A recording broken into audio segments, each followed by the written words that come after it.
Did you know that approximately 1.3 million soldiers from undivided India fought for the Allies and the free world against the evil Franco-German Empire? Not just once, but twice.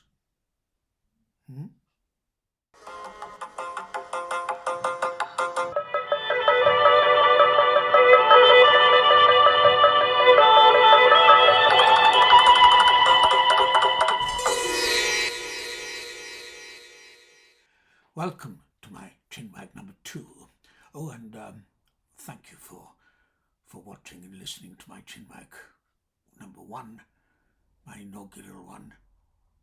These attempts are merely friendly musings, which I hope will lead to conversations in the true spirit of camaraderie about subjects that are currently exercising the mind of this particular mama.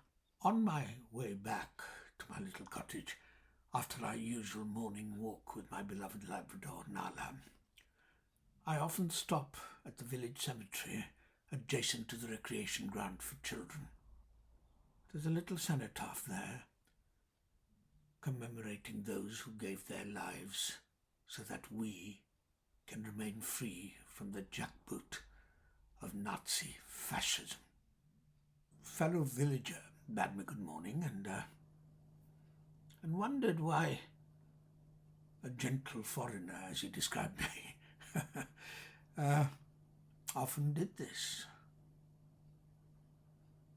And the irony was not lost on me that his now slightly anglicised surname betrayed his German Jewish origins.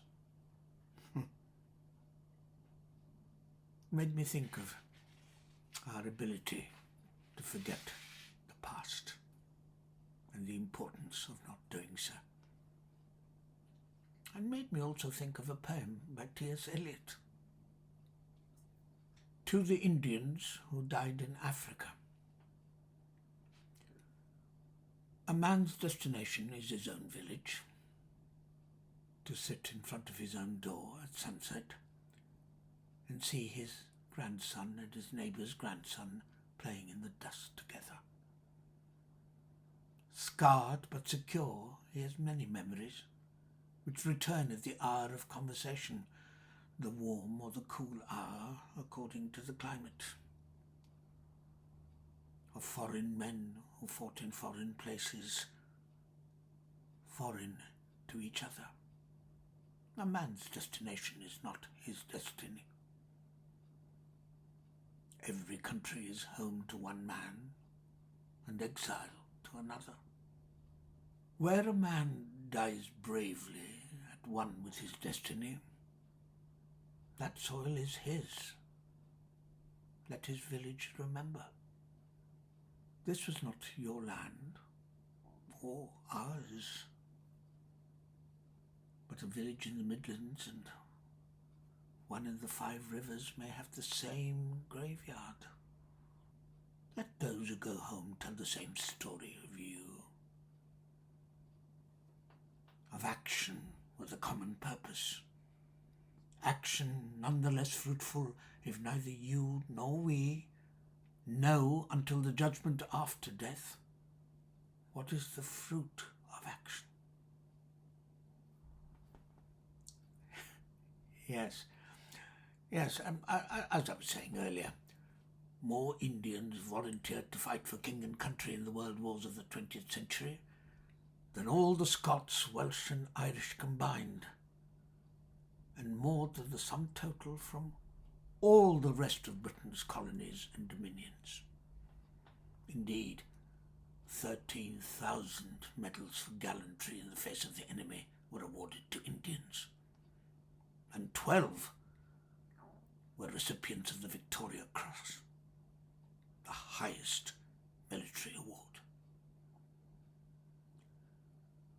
When that great British poet, Wilfred Owen, the author of that, what is probably the greatest anti-war poem ever written, well, at least in the English language, Dulce et decorum est, was recalled to the front. He said goodbye to his mother by reciting a poem by an Indian Nobel laureate.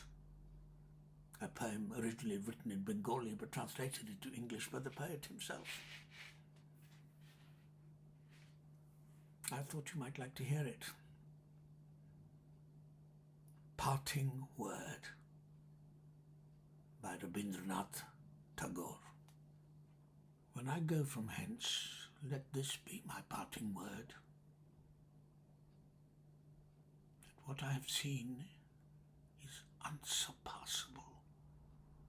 I have tasted of the hidden honey of this lotus that expands on the ocean of light, and thus am I blessed. Let this be my parting word. In this playhouse of infinite forms, I've had my day, and here have I caught sight of him that is formless.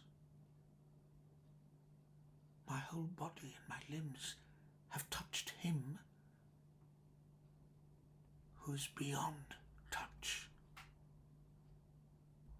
And if the end comes here, let it come.